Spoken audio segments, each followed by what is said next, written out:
Film शुरू होते ही Taylor नाम का एक लड़का सीन पर आ जाता है। वह बचाव गोताखोर था जो एक पनडुब्बी से लोगों के एक समूह को बचाने के लिए समुद्र के नीचे घूम रहा था। एक बड़ा जीव पनडुब्बी के साथ दुर्घटनाग्रस्त हो जाता है क्योंकि वह अपनी टीम के साथ उन्हें बचा रहा था। ज्यादा दिन वहां रहने के मामले में उनकी जान भी सुरक्षित नहीं थी। अपनी टीम के सदस्यों को वहीं छोड़कर वह अपने साथ उन लोगों को वापस लाता है जिन्हें उसके द्वारा बचाया गया था। उसे दूसरों की जान बचाने के लिए इस तरह से काम करना पड़ा, यहाँ तक कि वह तैयार नहीं था। पहली नजर में वह जीव उस पनडुब्बी को नष्ट कर देता है। इसके विपरीत समुद्र के नीचे अनुसंधान केंद्र दिखाया गया है जो समुद्र के भीतर कुछ तलाशने के मिशन पर था। उस रिसर्च सेंटर के धारक अनुसंधान दल के प्रमुख और उनकी बेटी सुइन से मिलते हैं। वह उन्हें अंडरवाटर स्टेशन में लाता है। यह देखकर वह सिर उत्तेजित हो जाता है और वहाँ की टीम से उसका परिचय हो जाता है। वे उनसे कहते हैं, संसारी लोग अब तक इस बात पर विचार कर रहे हैं कि समुद्र के नीचे का सबसे गहरा खंड मैरियाना ट्रेंच है, लेकिन तथ्य इसके विपरीत है। मारियाना ट्रेंच सतह सिर्फ एक थर्मल परत है। सोचना,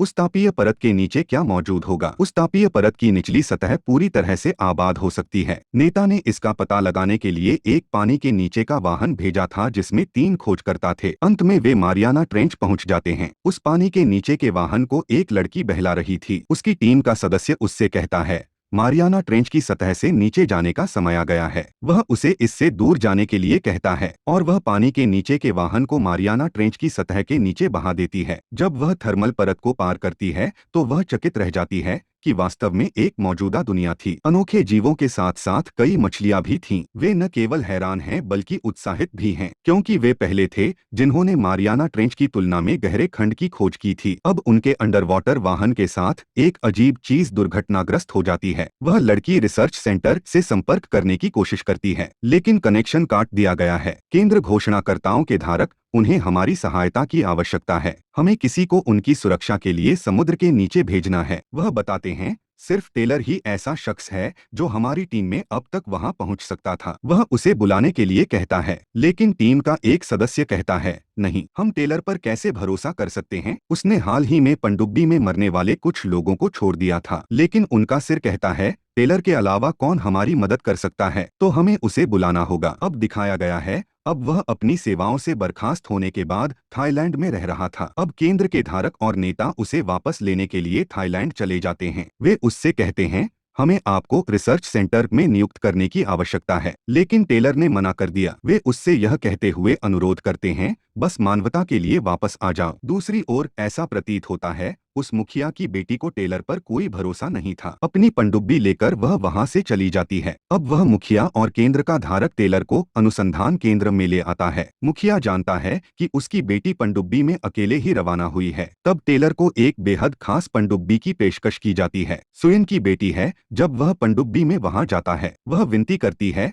मेरी माँ को सुरक्षित लाओ। टेलर उसे वादा करते हुए बाहर छोड़ देता है। बाद में वह अपने मिशन पर पानी के भीतर चला जाता है। उन 3 व्यक्तियों को लेकर सुइन वहां पहुंच गया था। अचानक रहस्यमय प्राणी उनकी पनडुब्बी से टकरा जाता है। यह भीषण विद्रूप था जो पनडुब्बी से कसकर चिपक गया था। लेकिन सुइन ने नोटिस किया कि उसने अब पनडुब्बी छोड़ दी है। दरअसल उस विद्रूप पर उस शार्क ने हमला किया था। वह शार्क बड़े आकार की थी। उसी समय टेलर भी वहां पहुंच जाता है कि आपको अपनी पनडुब्बी को बहते हुए छोड़ देना चाहिए क्योंकि यह खराब हो गया है। तब टेलर अपनी पूर्व पत्नी और उसके साथी सदस्यों को अपनी पनडुब्बी में बचाता है। तभी वहां मेग नाम की विशालकाय शार्क दिखाई देती है। फिल्म का शीर्षक इसकी ओर इशारा करता है। उनकी टीम के एक सदस्य ने पनडुब्बी में चढ़ने से मना कर दिया। मैं नहीं बचूंगा और तुम भी शिकार बन जाओगे। वह खुद को पानी के भीतर वाहन में बंद कर लेता है और विशाल शार्क उसकी ओर बढ़ जाती है। यह उसे मौत के घाट उतार देता है। वे परेशान हो जाते हैं क्योंकि वे उसे बचाने में सक्षम नहीं थे। फिर यह दिखाया जाता है कि वे सुरक्षित रूप से अनुसंधान केंद्र पहुंच गए हैं। यहाँ वे मेग शार्क पर शोध करते हैं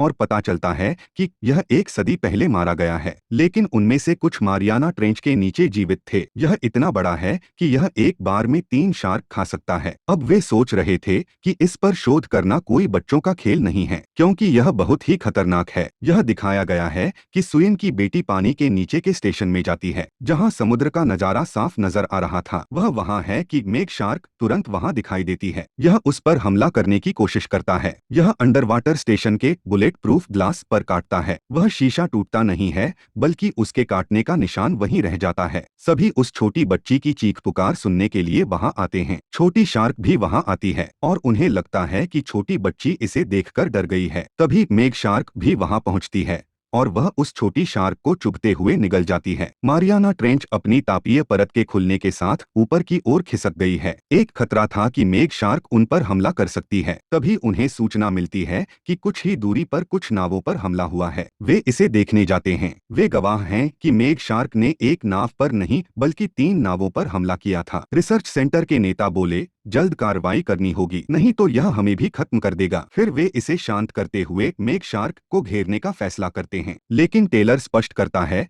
किसी के द्वारा नियंत्रित किया जाना बहुत बड़ा है। क्यों नहीं, हमें उस पर एक ट्रैकर को एडजस्ट करना चाहिए। सब कहते हैं, इसके लिए हमें इसके करीब जाना होगा। इसके करीब कौन जाएगा? और टेलर इसके लिए सहमत हैं। टेलर को एक बंदूक दी जाती है, जिसके माध्यम से उसे मेघ शार्क में एक ट्रैकर को शूट करना होता है। जैसे जैसे वह उसके करीब जाता है, वह दृष्टि से ओझल हो जाता है। वह इसकी जांच करते समय कुछ ही दूरी पर इसके पंखों को देखता है। वह इसे लक्षित करते हुए ट्रैकर को समायोजित करता है। अब उसे वापस लाने के लिए टायलर के साथ जुड़ी हुई डोरी खींची जाती है। यह ध्वनि पैदा करता है, इसलिए मेघ शार्क टेलर का पीछा करना शुरू कर देती है। यह सुनकर मेघ शार्क टेलर पर हमला करने के करीब है कि उसे उसके साथी सदस्यों द्वारा जल्दी से नाव में खींच लिया गया। उन्हें लगता है उन्हें जल्द से जल्द मेघ शार्क को खदेड़ना होगा, नहीं तो यह भयंकर आपदा लेकर आएगा। फिर वे सुयेन को एक शार्क प्रूफ टैंक में बंद कर देते हैं, इसे स्ट्रिंग के साथ जोड़ देते हैं। अब सुलिन समुद्र के नीचे चला जाता है। उसे एक उपकरण रखने वाले मेघ शार्क को जहर देना पड़ा। अब यह दिखाया गया है कि मेघ शार्क उस टैंक को दुर्घटनाग्रस्त करने की बहुत कोशिश करता है,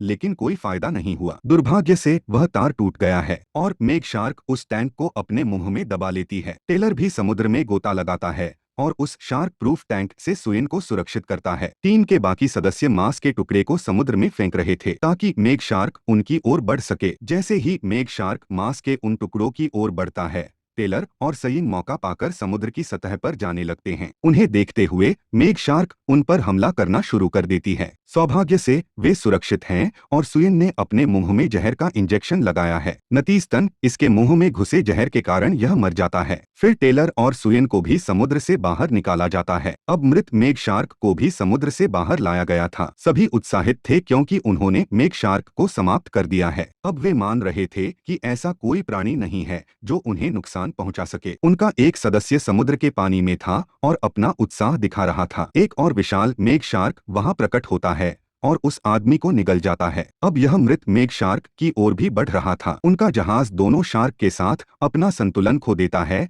क्योंकि यह मृत मेघ शार्क को निगलने के लिए हमला करता है। मेघ शार्क वहां प्रकट होता है और टीम के एक अन्य सदस्य को निगल जाता है। शेष दल अन्य बचाव नौकाओं में निकल जाता है, लेकिन मेघ शार्क उनके पीछे थी। तभी वहां कुछ हेलीकॉप्टर उड़ते नजर आते हैं और वे मेघ शार्क को अपनी बंदूकें फायर करते हुए भाग जाते हैं। लेकिन यह देखा गया है कि रिसर्च सेंटर का नेता बुरी तरह घायल हो गया था। लेकिन अफसोस की बात है कि यहाँ उनकी मौत हो गई। सुयेन अपने पिता की मृत्यु पर बहुत रोता है। वह व्यथित हो जाती है। फिर टेलर वहां आता है। वह उसे समझाता है, सब ठीक हो जाएगा। रिसर्च सेंटर के धारक वापस लौटते समय उनसे कहते हैं कि मैंने चीन की सेना को सूचित कर दिया है, जो आपको मेघ शार्क को समाप्त करते हुए एक सुरक्षित स्थान पर ले जाएगी। वह कहते हैं, मैं इस रिसर्च सेंटर को भी सील कर दूंगा। हेलीकॉप्टर में सवार होकर वह वहां से उड़ान भरने लगता है। इस बीच पता चलता है कि वह झूठ बोल रहा था कि उसने चीनी सेना को सूचित कर दिया है। दरअसल वह खुद मेघ शार्क का सामना करना चाहते थे। उसने अलग अलग विस्फोटक और उपकरण मंगवाए हैं। अब यह देखा गया है कि वे मेघ शार्क पर बम विस्फोट करते हैं। नतीजतन एक बड़ा धमाका होता है। उन्होंने देखा कि मांस के बड़े टुकड़े पानी में फेंक दिए गए हैं। तब केंद्र का धारक सोचता है